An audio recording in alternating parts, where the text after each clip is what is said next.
Jerusalém se prepara para um evento de significado profundo, aguardado por séculos, o retorno de Jesus. Uma atmosfera carregada de expectativa paira sobre a cidade, palco de profecias milenares. Crentes de todo o mundo, durante gerações, mantiveram-se vigilantes em oração e agora a cidade, considerada sagrada por muitos, se movimenta em preparativos.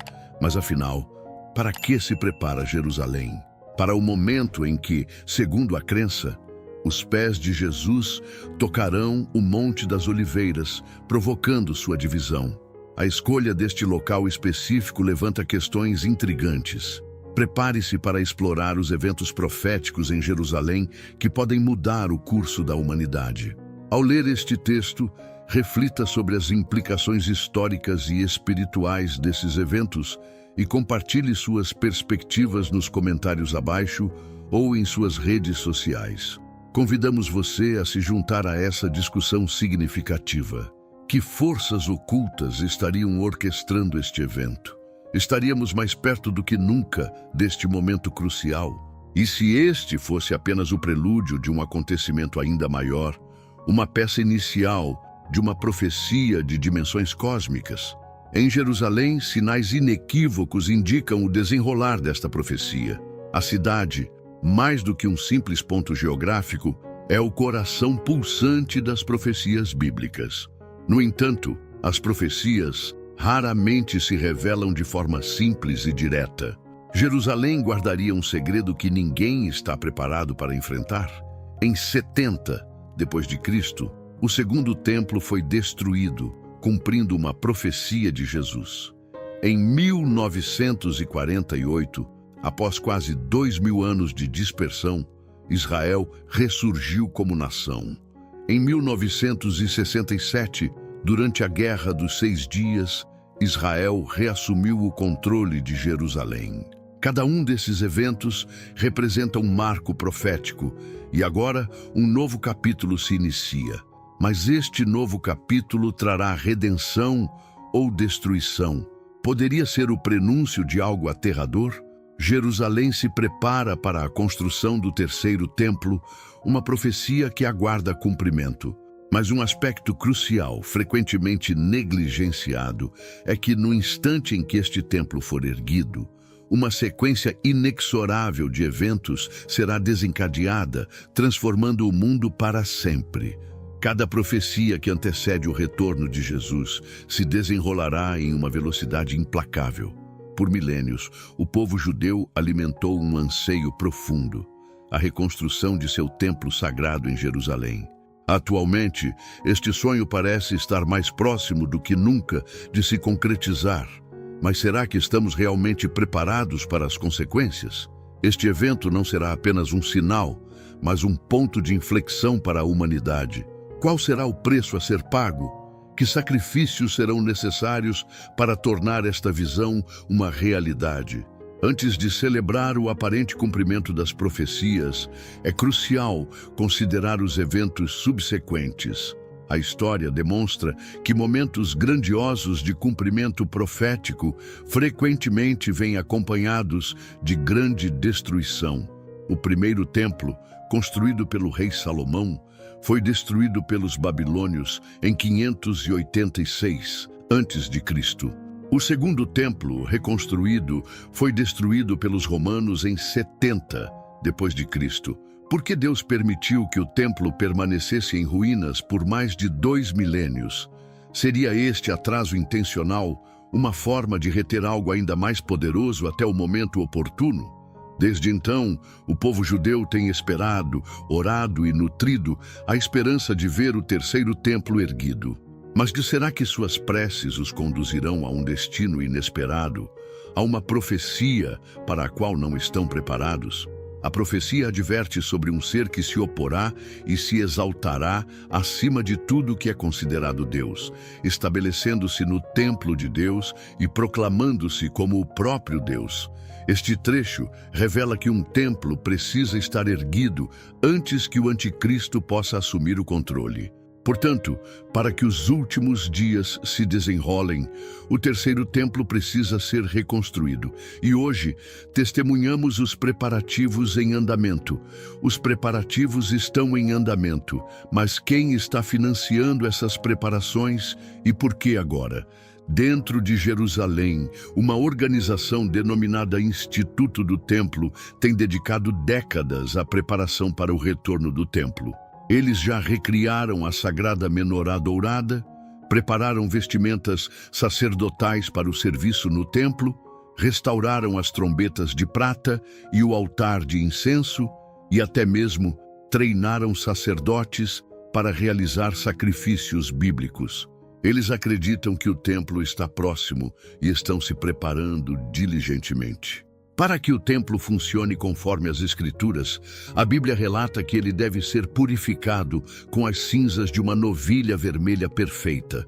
O livro de Números, capítulo 19, detalha as instruções. Ordenar aos filhos de Israel que tragam uma novilha vermelha sem defeito, na qual não haja mancha e sobre a qual nunca tenha sido posto jugo. Durante 2 milênios, nenhuma novilha vermelha perfeita foi sacrificada, mas em 2022, um evento surpreendente ocorreu. Poderia este ser o acontecimento profético mais negligenciado da história moderna? Houve grande expectativa em todo o mundo quando 5 novilhas vermelhas chegaram a Israel. De acordo com o Jerusalem Post, um criador cristão de gado do Texas criou e enviou 5 novilhas vermelhas sem mácula, que foram entregues ao Instituto do Templo em Jerusalém. Um aspecto intrigante é o envolvimento de um cristão no cumprimento de uma antiga profecia judaica. As novilhas foram examinadas e aprovadas por rabinos judeus após sua chegada. Um grupo de cerca de 300 pessoas as recepcionou, com uma pessoa tocando o shofar, uma buzina utilizada em cerimônias judaicas. As novilhas vermelhas estão agora seguras em uma fazenda na região de Ria. De acordo com o Antigo Testamento, o surgimento de novilhas vermelhas sem defeito é um acontecimento crucial para os judeus ortodoxos. É essencial para a construção do terceiro templo e para a retomada do sistema sacrificial. Eles necessitam das novilhas vermelhas para realizar os rituais de purificação. No entanto, alguns cristãos acreditam que a novilha vermelha perfeita, conforme prescrito na Bíblia, representa algo ainda maior. Indica o fim dos tempos. No Antigo Testamento, era imprescindível que as pessoas estivessem espiritualmente limpas para entrar no templo. O artigo do Jerusalem Post esclarece que os judeus ortodoxos precisam de novilhas vermelhas para cumprir os requisitos de purificação antes de edificar o terceiro templo. O objetivo é obedecer plenamente ao mandamento do Senhor e construir o terceiro templo com a máxima devoção. Entretanto, existe um problema considerável. Até agora, tudo parece estar se encaixando de maneira notável. Mas e se essa profecia pudesse desencadear uma crise internacional? O local onde o templo deve ser erguido é o mesmo onde se encontra hoje o Domo da Rocha. Isso torna a reconstrução do templo uma das ações mais controversas e perigosas da história mundial. Se a construção começasse, poderia provocar um conflito global sem precedentes. Poderia esta ser a batalha que desencadeia o Armagedon? E se Jerusalém estiver assentada sobre algo tão poderoso e perigoso que sua própria fundação possa abalar o mundo? Ouvireis falar de guerras e rumores de guerras, mas vede que não vos assusteis.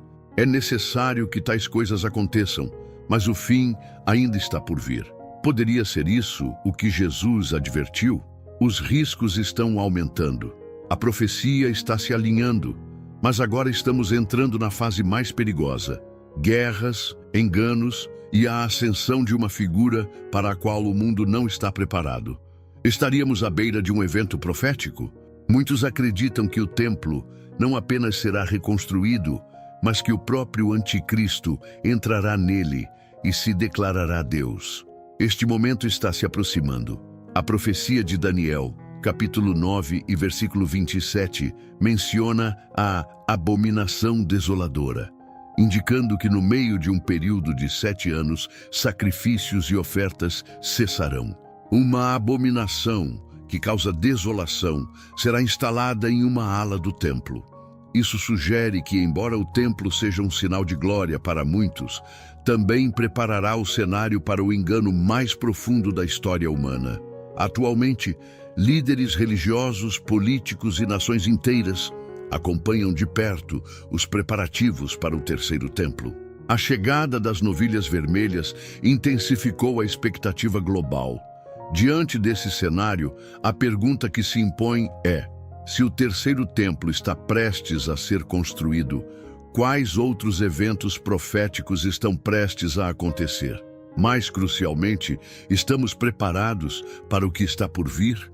Ou permanecemos alheios à iminência desses acontecimentos? As Escrituras advertem que nos últimos dias, nações se unirão contra Israel. A realidade é que essa coalizão de nações já está se formando em consonância com as profecias.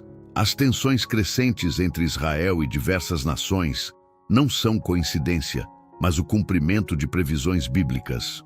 Em um momento específico, Jerusalém se tornará um fardo pesado para todas as nações, e aqueles que tentarem movê-la sofrerão graves ferimentos. Jerusalém está se transformando em um ponto crítico global. Será que a batalha por Jerusalém desencadeará o retorno de Jesus? Líderes mundiais temem as consequências futuras, mas as Escrituras revelam o que está por vir. A Bíblia não apenas anuncia o retorno de Jesus, mas especifica o local, não em Roma, Washington, depois de Cristo, Nova York ou Londres.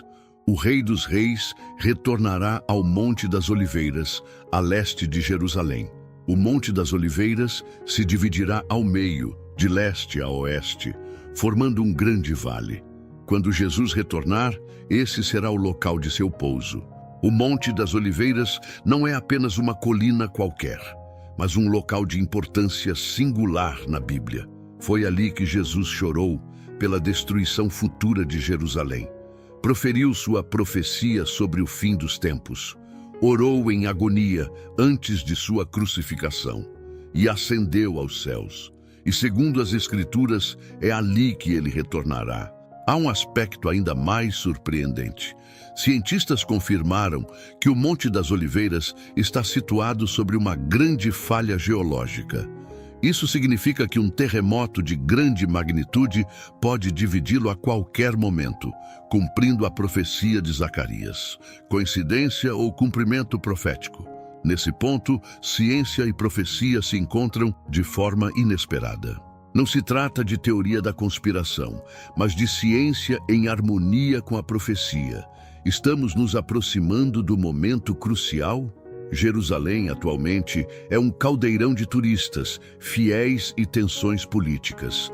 No entanto, por trás dessa fachada, existe uma expectativa latente. Estudiosos judeus debatem sobre a vinda do Messias.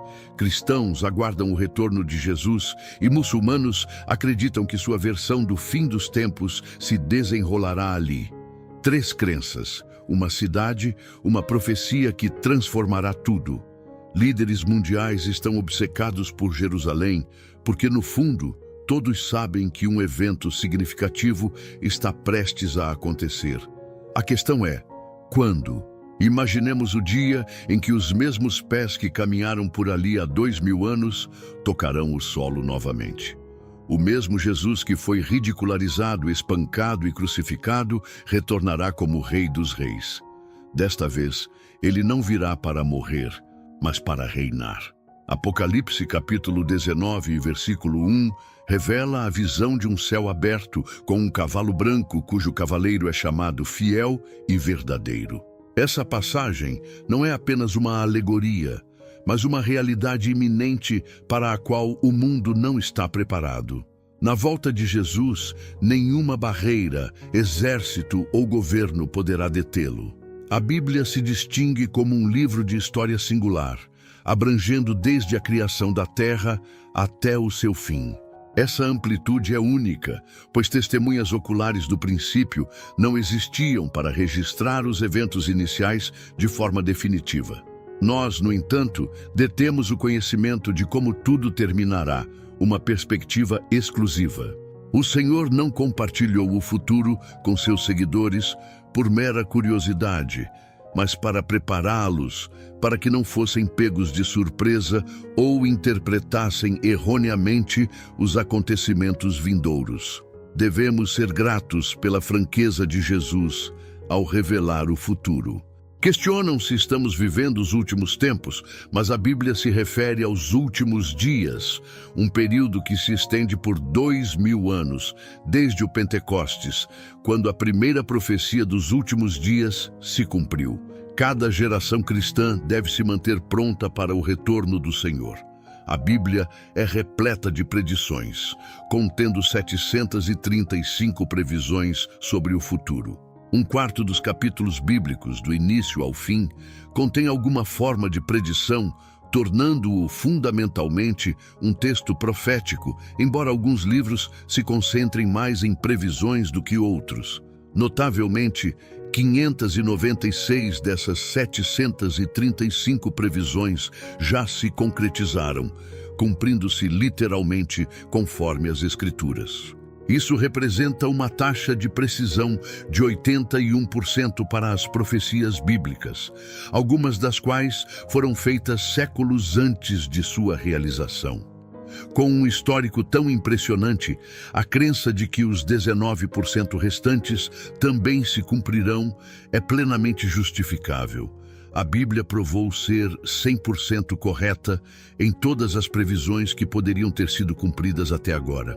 A maioria das profecias remanescentes está relacionada ao retorno efetivo de Jesus e aos eventos subsequentes. Quantas dessas previsões precisam se concretizar antes do retorno de Jesus? A resposta é aproximadamente 20, e devemos estar vigilantes para testemunhar esses eventos antes de aguardar o retorno do Senhor. Jesus nos instruiu a vigiar e orar. Mas o que devemos vigiar? Não se trata de esperar passivamente pelo aparecimento de Jesus nas nuvens. Em vez disso, devemos prestar atenção aos acontecimentos mundiais e discernir os sinais que Ele nos deu para nos prepararmos. Os sinais são os avisos. Examinemos o capítulo 24 de Mateus, onde os discípulos perguntam a Jesus sobre os sinais de seu retorno. O que faríamos sem saber quando isso vai acontecer? Jesus respondeu de forma direta e inequívoca. Devemos agradecer a Deus por sua resposta direta. No livro de Apocalipse, ele oferece uma resposta mais detalhada e abrangente, mas aqui ele fornece um resumo dos sinais que precederão sua chegada. Os discípulos abordaram Jesus em segredo enquanto ele estava sentado no Monte das Oliveiras.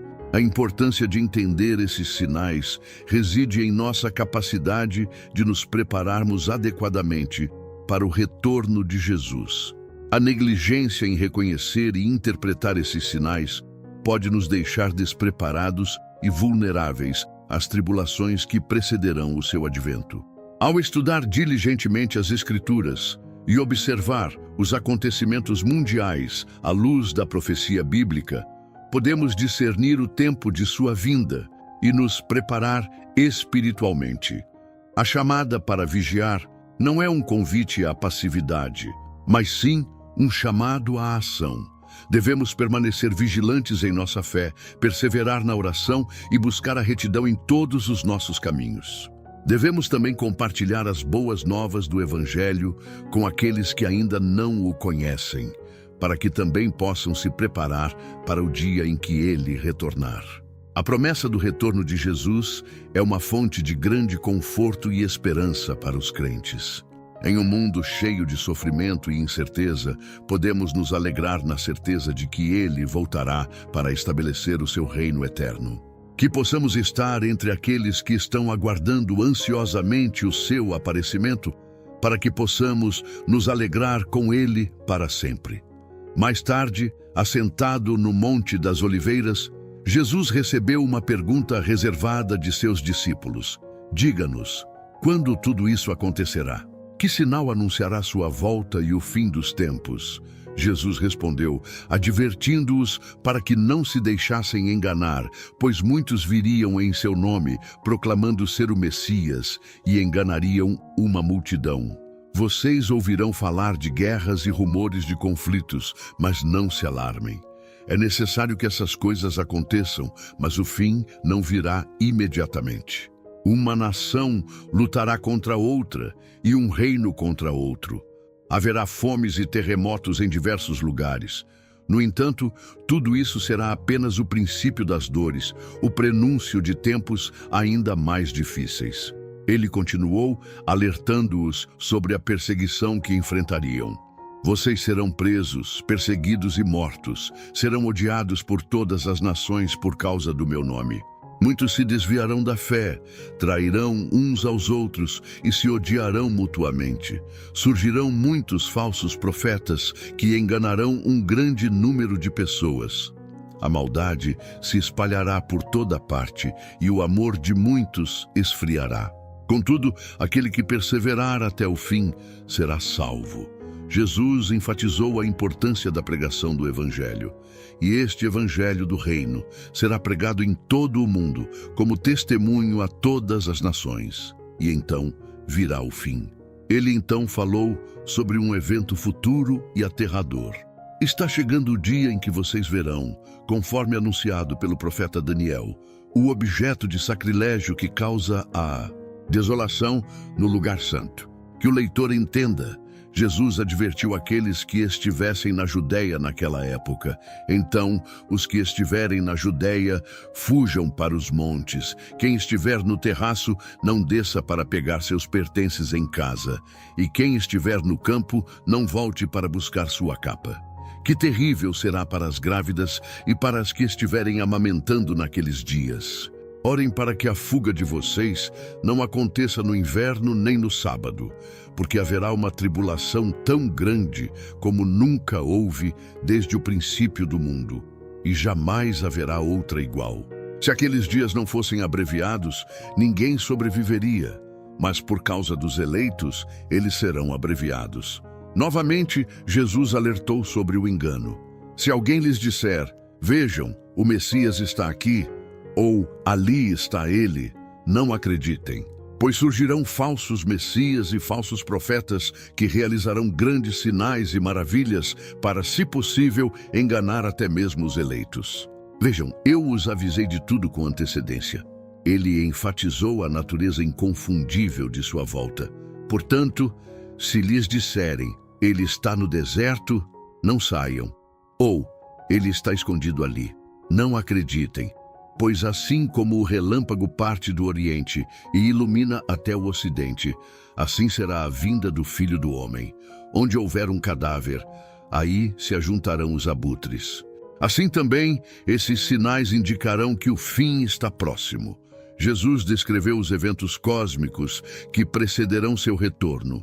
Imediatamente após a tribulação daqueles dias, o sol escurecerá, a lua não dará a sua luz, as estrelas cairão do céu e os poderes celestes serão abalados. Ele então falou sobre a manifestação gloriosa de sua vinda.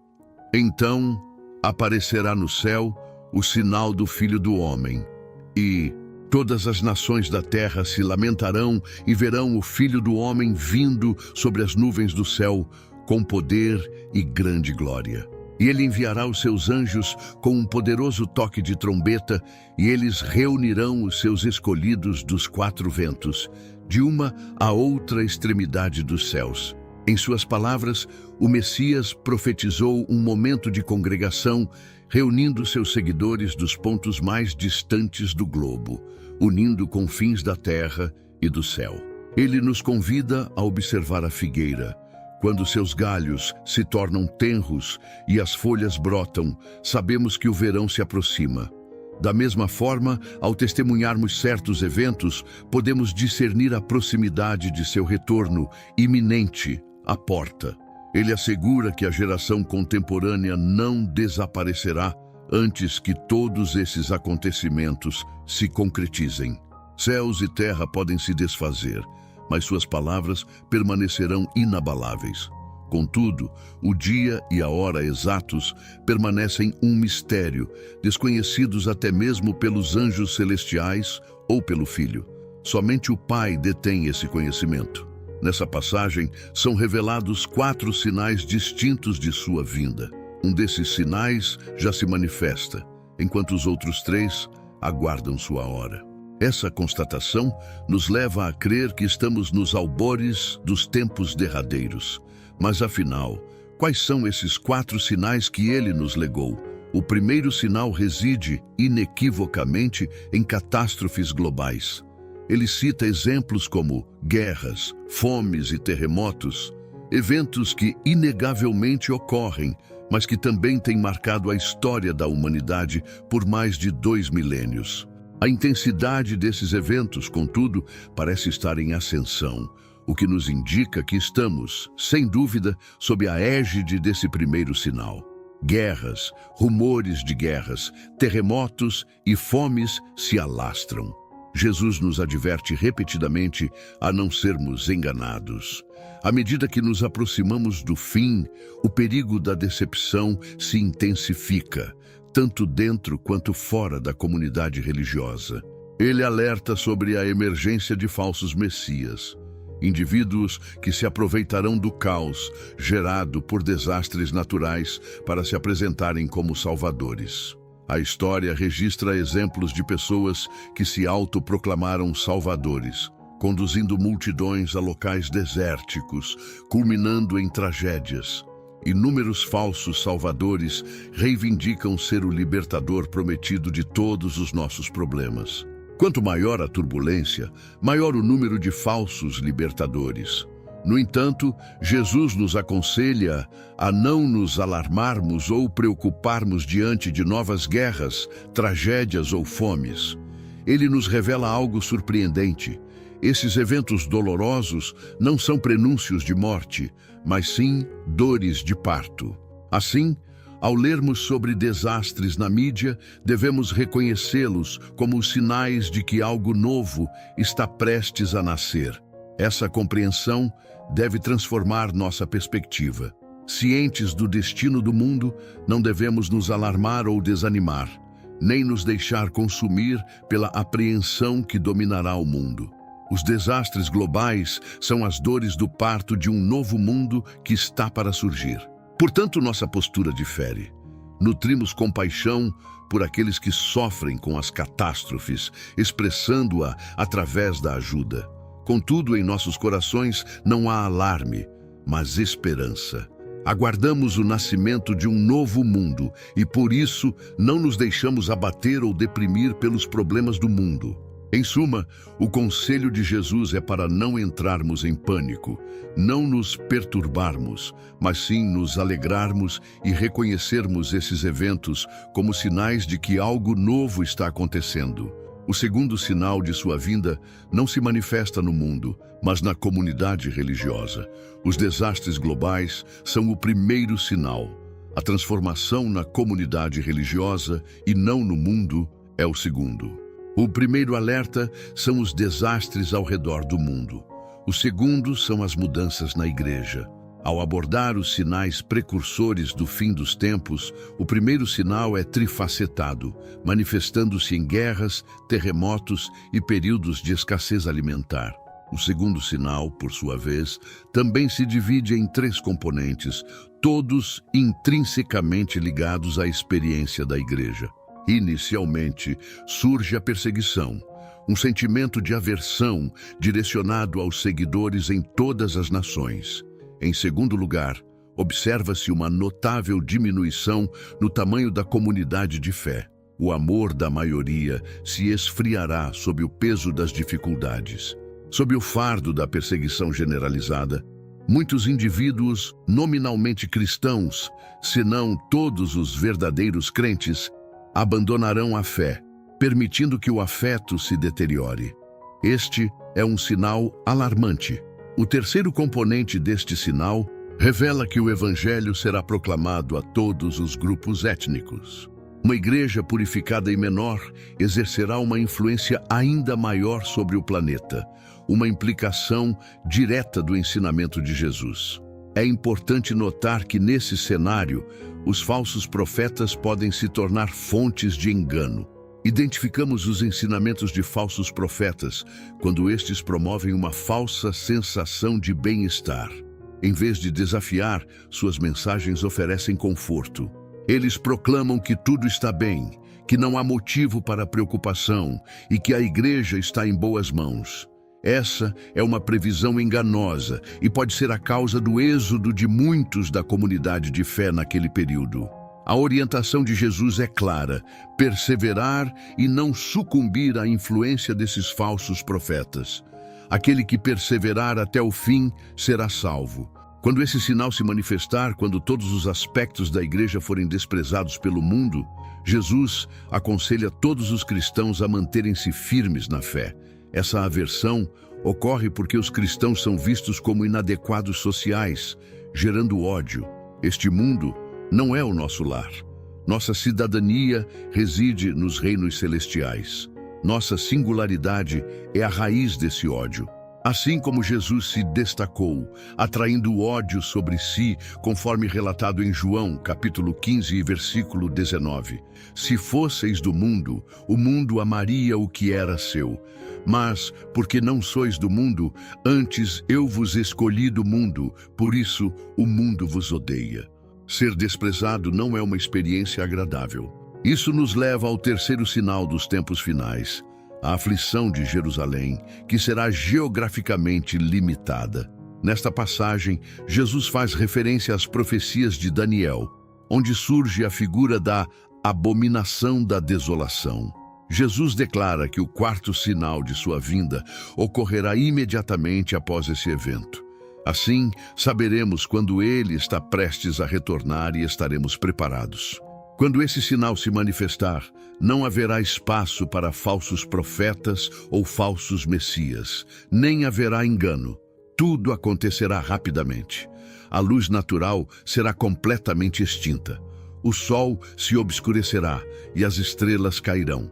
As escrituras bíblicas, como Isaías, contêm diversas previsões desse evento. Os céus serão enrolados como um pergaminho, e todas as suas hostes cairão, como a folha que cai da vide e como a folha caída da figueira. Qual é o significado disso? O que está acontecendo? Os cristãos exclamarão: é isso! O sol, as estrelas e a lua cessarão de brilhar momentos antes desse acontecimento.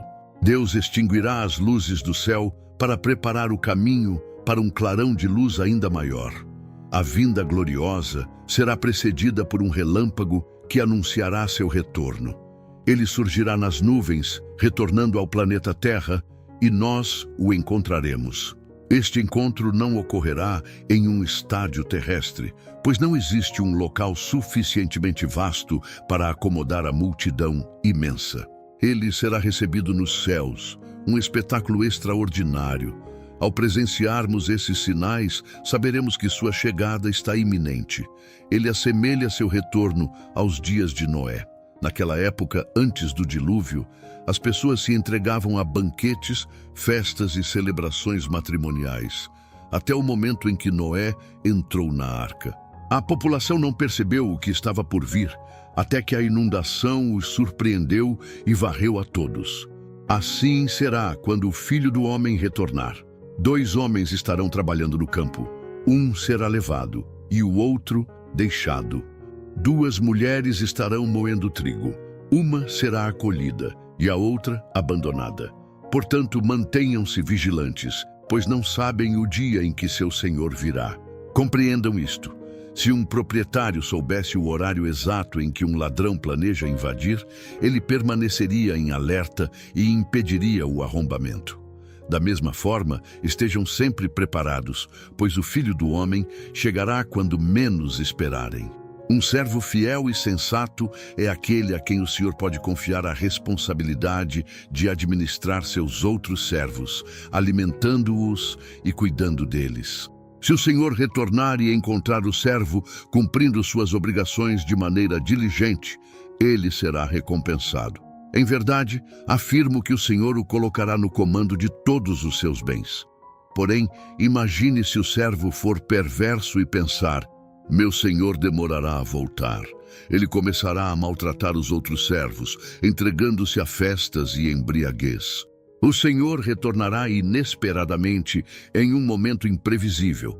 Ele punirá severamente o servo infiel, relegando-o ao lugar dos hipócritas, onde haverá lamento e ranger de dentes. Em sequência, Jesus compartilha 3 parábolas. A primeira é a das virgens prudentes, cujas lâmpadas permaneciam acesas quando o noivo chegou. Em contraste, as virgens insensatas tiveram suas lâmpadas apagadas. Elas foram buscar óleo, mas perderam a chegada do noivo e, portanto, foram impedidas de participar do casamento. A segunda parábola é a dos talentos, na qual alguns receberam 10 talentos, outros 5 e um recebeu apenas 1. O Senhor partiu e, ao retornar, questionou o que haviam feito com os talentos que ele havia confiado a eles. O homem que recebeu 10 talentos disse: ganhei mais 10. O homem que recebeu 5 talentos disse: ganhei mais 5.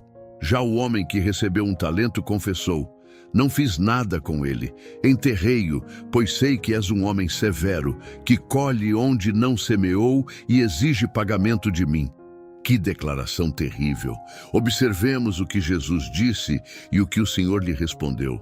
A última passagem não é uma parábola, mas sim uma predição direta, utilizando a analogia das ovelhas e dos bodes. Ele conclui essa parábola dividindo as nações e explicando o motivo dessa separação. Aqueles que estão à sua esquerda são os que ignoraram a Cristo e os cristãos. A passagem bíblica em análise não versa sobre filantropia, mas sim sobre a atitude demonstrada para com os seguidores de Cristo.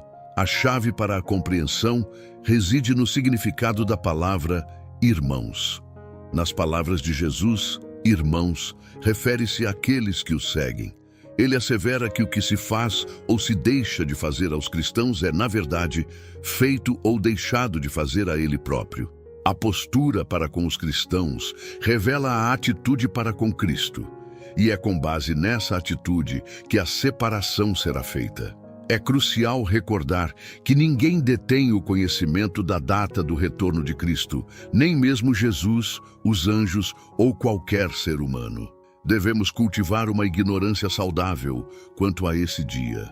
À medida que nos aproximamos do tempo e observamos os sinais, conforme mencionado em Marcos, capítulo 13 e versículo 32, quanto ao dia e a hora, ninguém sabe, nem os anjos no céu, nem o Filho, senão somente o Pai. Obteremos discernimento.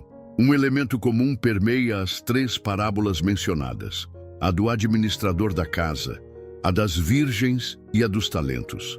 O senhor da casa demora a regressar, o noivo tarda a chegar e o homem que confiou os talentos ausenta-se por longo período. O que se espera é a fidelidade durante a ausência. A recompensa para aqueles que se mantiveram fiéis será: muito bem, servo bom e fiel. Entre para a alegria do seu Senhor. A vinda de Cristo acarretará uma separação entre os fiéis, que perseveraram naquilo que lhes foi confiado, lembrando-se diariamente de seu retorno, mantendo-se firmes na tarefa, suportando o sofrimento e sendo servos bons e fiéis. E aqueles que, devido à demora, desviaram-se do caminho. Suas lâmpadas se extinguiram, deixaram de brilhar para Jesus e enterraram seus talentos. No livro de Provérbios, somos alertados de que, na ausência de visão, o povo se extravia. Provérbios, capítulo 29 e versículo 18. Deus almeja 2 objetivos principais para a igreja nos tempos do fim, enquanto promove a restauração. Primeiramente, restaurar a unidade da igreja. A igreja tem uma missão a ser cumprida antes do retorno de Jesus. Mateus, capítulo 24 e versículo 14 declara: e este evangelho do reino será pregado em todo o mundo como testemunho a todas as nações, e então virá o fim. Todos os 4 evangelhos concluem com essa comissão aos apóstolos e, por extensão, à Igreja Universal. fazer discípulos de todas as nações. É o desejo e a intenção de Deus ter em sua família pessoas de todas as tribos, línguas, povos e nações, conforme expresso em Apocalipse, capítulo 5 e versículo 9. E eles cantavam um cântico novo. Tu és digno de receber o livro e de abrir os seus selos, porque foste morto, e com o teu sangue compraste para Deus gente de toda tribo, língua, povo e nação. Deus está à procura de pessoas de cada grupo étnico, idioma, classe social, formação acadêmica e nível econômico. A igreja deve refletir a diversidade celestial, demonstrando que o amor de Cristo transcende barreiras culturais e sociais. O segundo objetivo divino para a igreja nos tempos finais é a demonstração do poder do Evangelho. A igreja não é chamada apenas para pregar o Evangelho, mas também para vivê-lo de forma transformadora, manifestando o poder de Cristo em sua vida diária.